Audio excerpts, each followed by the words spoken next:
Hello, welcome to Healthcare Innovation Summit Series. This is the Texas Summit, October 2021. My name is Jason Fish. I am the Chief Medical Officer for Southwestern Health Resources, and I'm also a practicing general internist at UT Southwestern. Today, I'm going to talk to you about how value-based care powers primary care and transforms the future of healthcare. So the first thing I'm going to talk to you about is really how we enhance quality in health and financial outcomes. So just a little bit of background about Southwestern Health Resources. Southwestern Health Resources is a combination of UT Southwestern, an academic medical center, and Texas Health Resources, which is a community-based health system, and combine that with several independent physicians, and together they make up Southwestern Health Resources. Most of the independent providers in the network are primary care physicians, and then we have an extended physician network of specialists to fill in the gaps that are not met by either UT Southwestern or Texas Health Resources.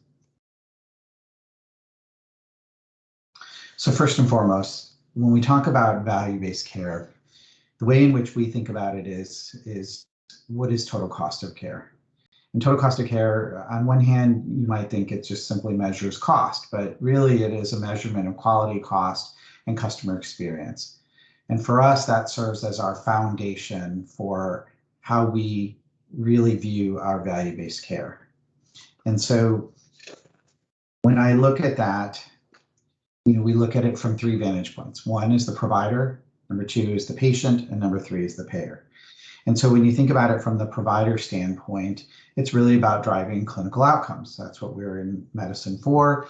We are truly trying to get to the best achievable outcome for our patients. And when we look at it from the patient's perspective, while clinical outcomes are certainly on their mind, there's an additional element of patient-reported outcomes. And these are the things that patients ultimately care about. So if I'm a patient and undergoing a knee surgery, the clinical outcomes certainly that the provider cares about, such as how well the patient did in recovery, that there wasn't an infection, there wasn't a readmission, there wasn't a complication from that.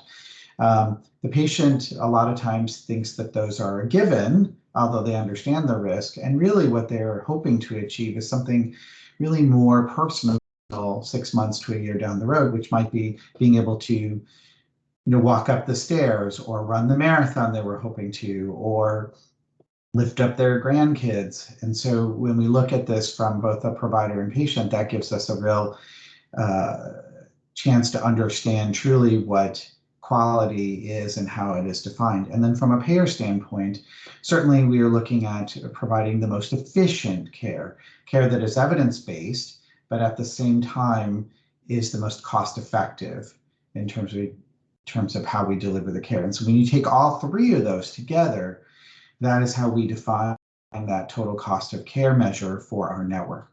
Now, during the last 3 years at Southwestern Health Resources, our network providers were able to maintain an average annual increase in healthcare costs to 1/4 of the regional average, which is pretty good.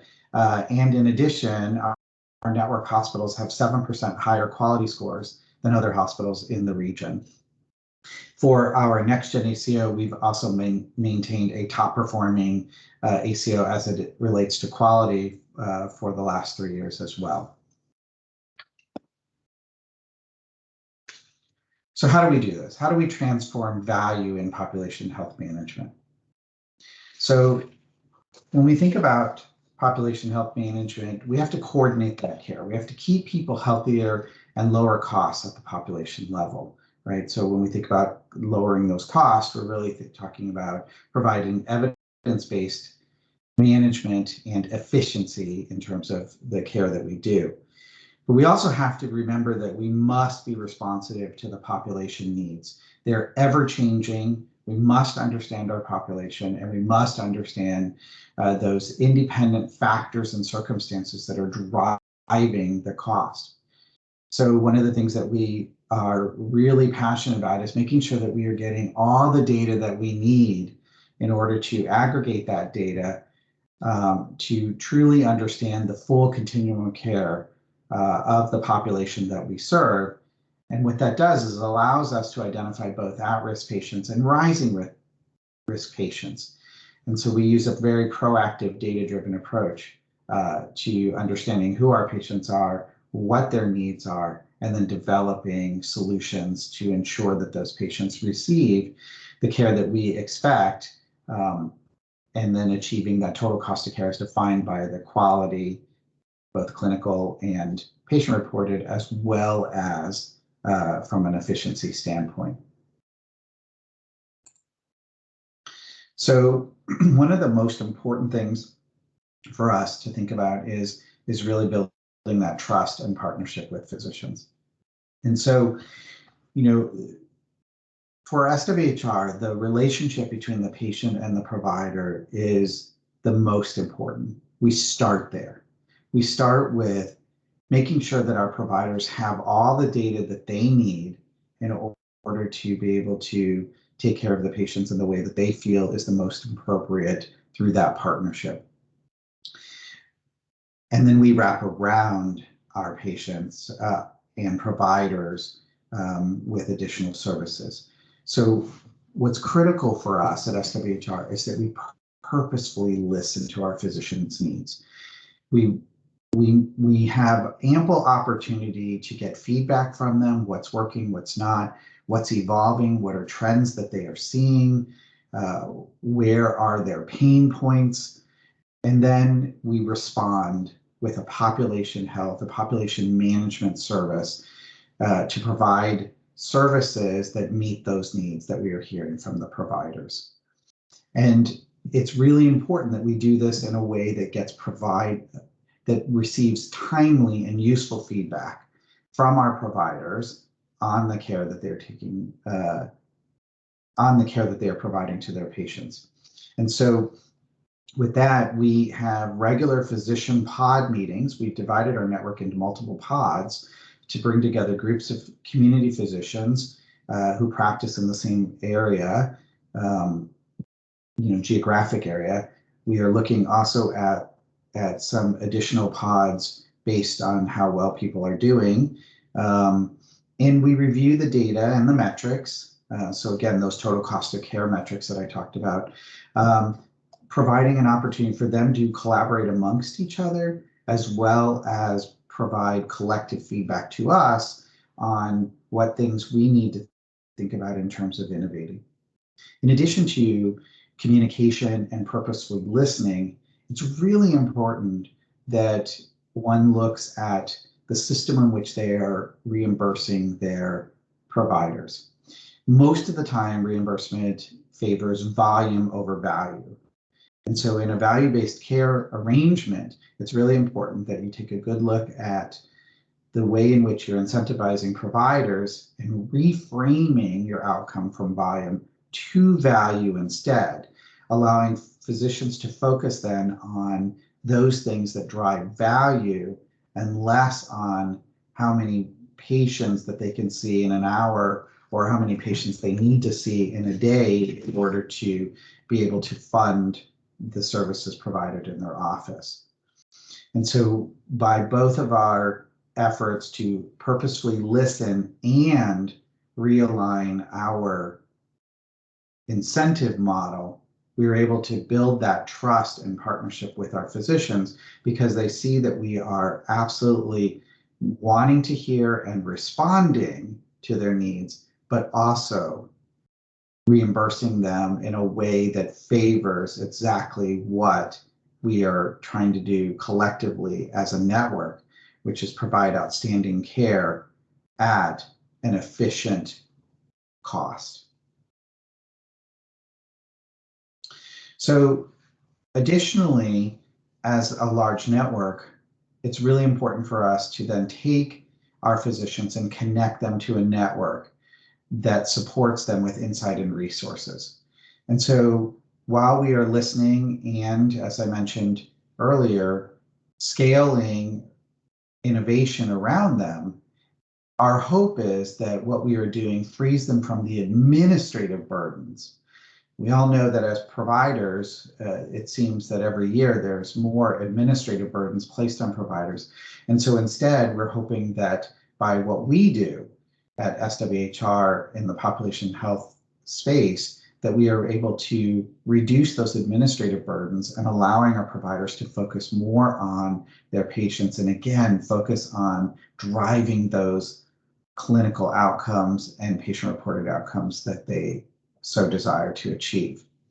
In addition, because we are an academic and community set of clinicians, we are able to collaborate our physicians across both an academic and community set of clinicians, including researchers.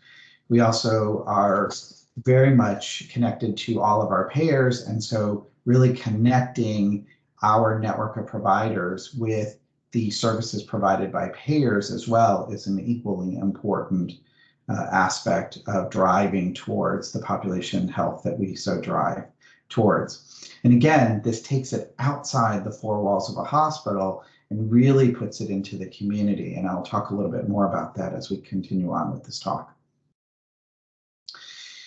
So in order for us to do that, it's really important for us to have an infrastructure that is supported by data and technology. And what's critical for us is that that data comes from multiple sources. And so we really look at this almost like getting a 360 on a patient.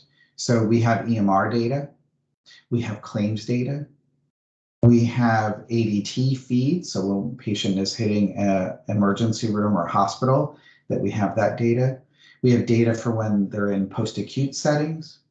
We have data when they are hitting certain community resources. And then we also collect social determinant data. We also have neighborhood data and proxies for social determinants of health. And so all of that data combined allows us to get as strong of a view of a patient and what is going on with them as possible through all of this data, and therefore allows us to track patients across the continuum and then identifying key risk factors that may be impeding them achieving the optimal health that they so desire, as well as our providers' efforts. In addition, technology is equally important. So bringing that data to our providers is really important. And so we have not only a data aggregator, but a desktop tool for our providers that brings this data just in time when they are seeing patients, as well as a web application that allows them to dig in between visits to understand what some of the levers might be at a population health level for their panels, or as at a level individually for certain patients. When the pandemic hit, one of the things that was really important for our network is to be able to stand up telehealth.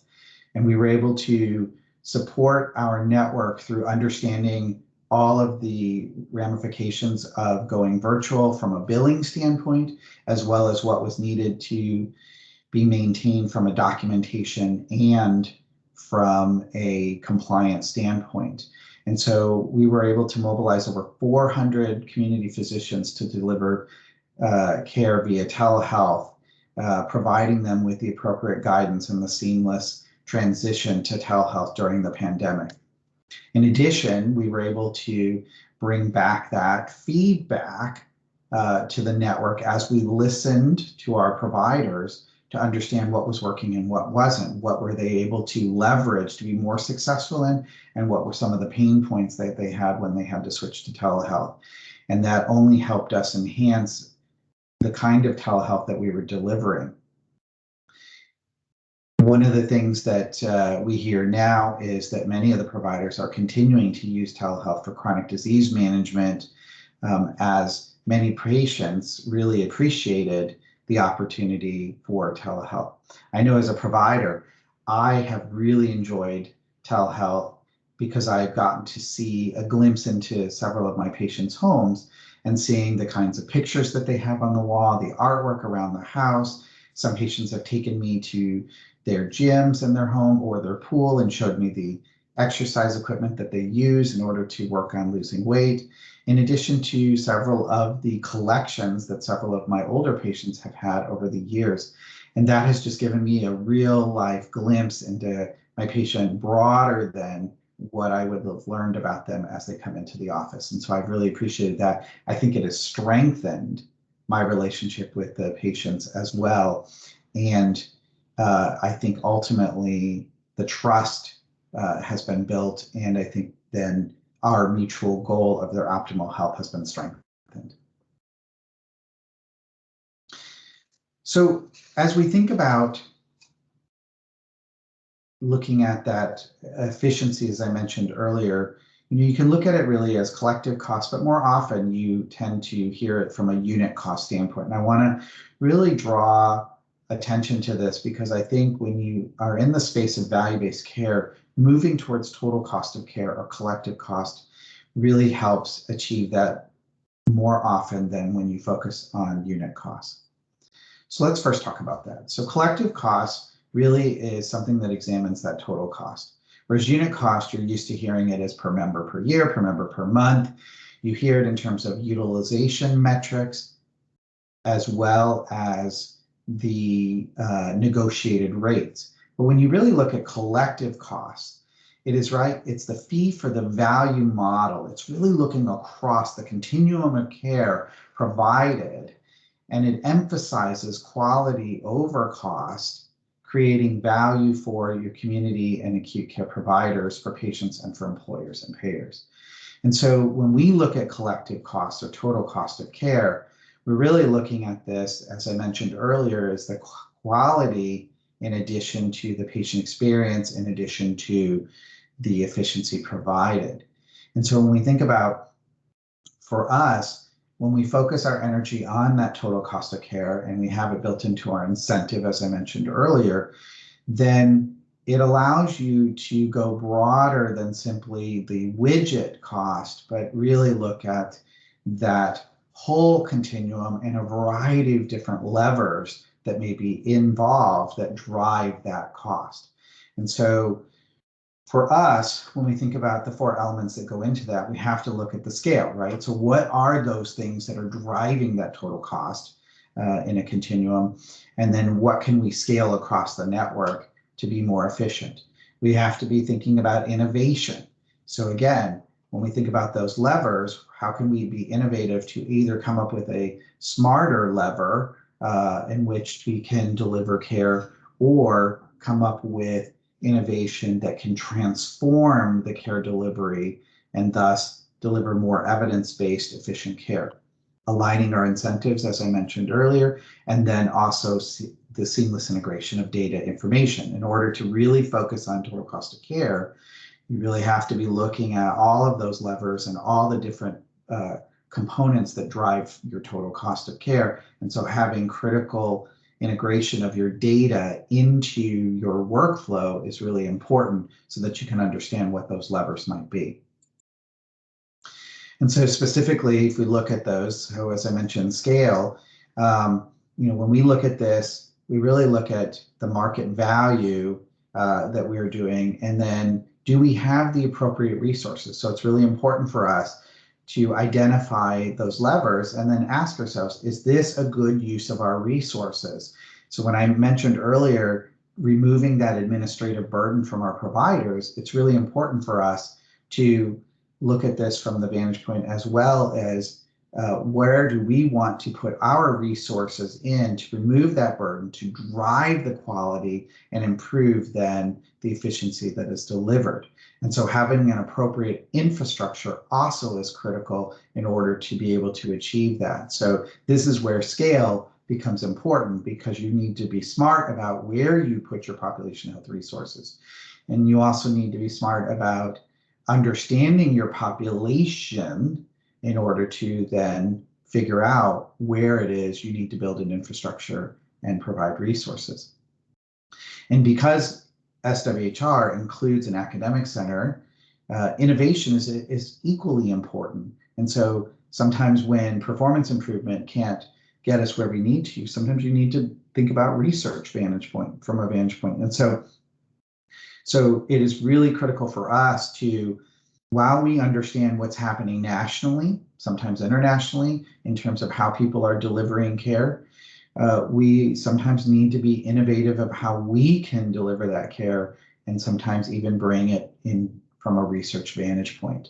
And so while thinking about those resources and infrastructure and understanding where you have the opportunity, this is where then the innovation becomes incredibly important, so that you can drive towards achieving those quality, as mentioned earlier, as well as the total cost of care.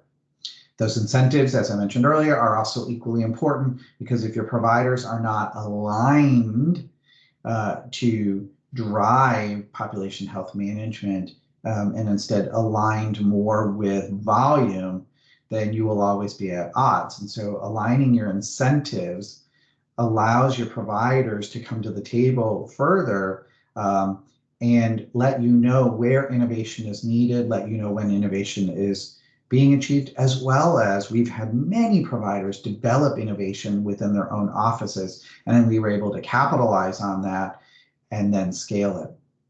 And then lastly, as I mentioned earlier, having a very strong data analytics is incredibly important, because you must understand where all the pain points are, where all the levers are in caring for these patients across a continuum of care, in order to understand then where there's the greatest opportunity for innovation and scale, and moving you away from a unit-based structure.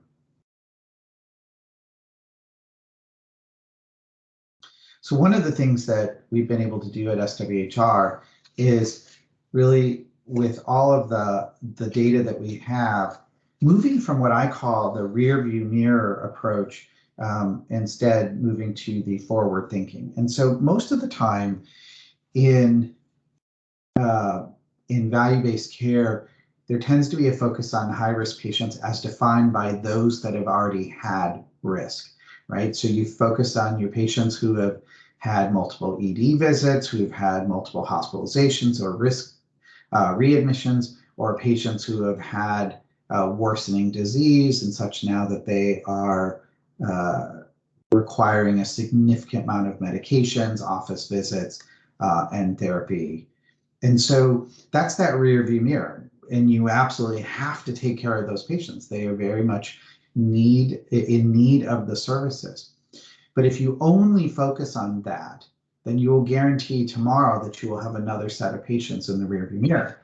And so one of the things that we've been able to leverage is really our predictive analytics. And so we are focusing on proactively identifying patients before they end up with that advanced disease. And so we focus really on trying to predict who is likely to have worsening of their disease, or acute admissions into the hospital or ED utilization, as well as death. And so when we focus on that, then our goal is to prevent those from happening by proactively getting ahead of the disease burden, and with ultimately the goal of preventing that disease burden. And so our focus really is on targeting those patients through identifying who is at risk. And it's more than just rising risk. It's really looking more broadly at all of the different factors that could put someone at risk, whether it is their social determinants, whether it is the neighborhood proxy, such as living in a food desert, or whether it is the fact that they are on multiple medications, or whether they are not able to achieve coming to their office visits. There are a whole host of different things that go into the predictive model, and then taking that and evaluating the data that we have based on geography, utilization, comorbidities, and so then identifying specifically who do we want to focus on. Then you have to have an outreach based on that need, and in some cases, identifying patients who may not even realize that they are rising risk. And so you have to be really thoughtful about how you outreach to them. And then lastly, what are those interventions? What is the innovation that you need to do in order to do that. And so we focused on two areas in the last couple of years, and we're focusing on now more broadly several different disease burden areas, but the two that we focused on, colorectal cancer and diabetes screenings. And so I'm going to walk you through a little bit of what we did on both of those in this approach. And so for our colorectal cancer screening, we were able to identify patients. So, you know, when you think about in most practices, providers can get to anywhere from 60 to 80% colorectal cancer screening, but there is still this 20 to 40% of patients that have this outstanding gap. And when you look at that, there are several of those individuals who will present then with advanced colon cancer. And that for us is something that we see almost as a never event, because if we are caring for you longitudinally, we see it as our burden to really prevent you from having advanced colon cancer through finding a way to be innovative, to bring you to the table as a patient for colorectal cancer screening. Same with diabetes screening. And so one of the things that we did was we targeted the individuals. We identified from a geography and what were the levers that we saw for those individuals. We worked with several practices that had those gaps, and then we were able to come up with the targeted innovation for those individuals to bring them to the table and close these gaps. And so for these practices that had these increased numbers of patients without screening, we were able to improve their gap closure rate by a third on those patients. And so they exceeded their overall target of 25%. And so this brought them even closer to a 90 percentile rate of gap closure for individuals. For diabetes, same thing. We also had, you know, for these practices, 20 to 30% of patients that were not getting their A1C testing, and that's incredibly important if we're to understand what's going on with their diabetes and prevent them from having the sequelae of poorly controlled diabetes. And so similar approach, targeting those individuals, finding out what those levers were, innovation in terms of how we outreach to them, and they were able to, in these practices, improve their testing from 77% at baseline to over 92%. What also occurred was once we brought the patients to the table, we were able to increase the diabetes education, and so their referrals to our formal diabetes education program increased twofold. So when we focus on performance improvement, we are able to lower the cost of long-term care. So let's talk a little bit about that. So one of the ways that we've been able to do that in our network is really focusing on our post-acute care. And so one of the things that we recognized very early on is there was significant variability in our post-acute care network. So by focusing on the quality of care delivery in our post-acute care, we were able to identify those drivers of poor and high quality care. And then we created a collaboration with our post-acute network, and then we were able to scale our performance improvement across the region. So I'm gonna go a little bit into that. So first and foremost, we identified what were the best practices and the evidence-based drivers of operational excellence in our post-acute. So we looked nationally at what was excellence in post-acute care delivery. We were able to track our own patients across the network in real time. So again, that's where having all that data was incredibly important. We formed a joint operating committee with our post-acute leadership and combine that with our experts at SWHR to create collaboration, but also accountability. And then we created a tiering system to elevate and scale our standards across the post-acute. And we meet with them on a monthly basis, reviewing the quality data that we have, as well as what are the drivers of being excellent in the post-acute, and constantly working to improve that as a network. And so we were able to ultimately shorten our acute care length of stay and reduce our returns to acute care for an overall year-over-year reduction of spend of 5%, which was about a $6 million saving in a single year. This was a pilot when we started it, but now it really is a permanent fixture at SWHR, and we use this to drive performance improvement and reduce our cost of the post-acute care in North Texas. So let me recap here at SWHR. So our focus at SWHR really is around that total cost of care. And again, that's a broader definition of total cost of care because it truly is around quality of care in addition to the efficiency of care, which leads to then that financial outcome. And for us to transform value in population health management, we really have to coordinate our care, right? So across our network, we have to understand the drivers of health of our population, be agile in how we respond to those drivers, identifying early on those at risk in addition to rising risk, while simultaneously taking care of those with risk, with disease burden, and then connecting the care across the full continuum from preventive to post-acute.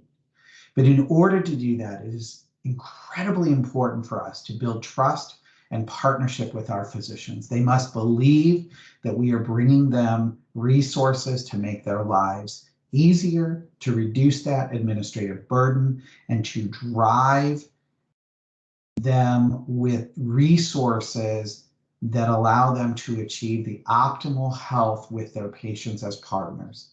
And so that requires us to be important listeners, but then also respond with innovation and service that they feel is meeting the needs. And lastly, we believe looking really at collective costs rather than unit costs across the continuum from preventive to post-acute, because it is this collective cost that is going to give you a much fuller picture than simply looking at the units, the number of utilization, as well as the negotiated rates in terms of commercial or the standard rates in terms of Medicare costs. You get a much fuller picture when you look at how an episode occurs, or how a disease burden is panning out in terms of its cost, or how the cost changes going from low risk to high risk. And so when we look at it from that vantage point, collective costs, we are able to find critical levers to help our providers deliver population health and achieve those optimal goals that they have with their patients. And in order for us to do that, we must have a very strong predictive analytics infrastructure to do so, and have the significant amounts of data that we need to in order to be able to do that. So with that, I want to thank you all for joining me today for our talk. And if you have any questions, I'm happy to answer them. Feel free to email me. But again, I wish you all the best of luck on your journey towards value-based care, and know that it really can transform how we deliver care to our patients. Thank you.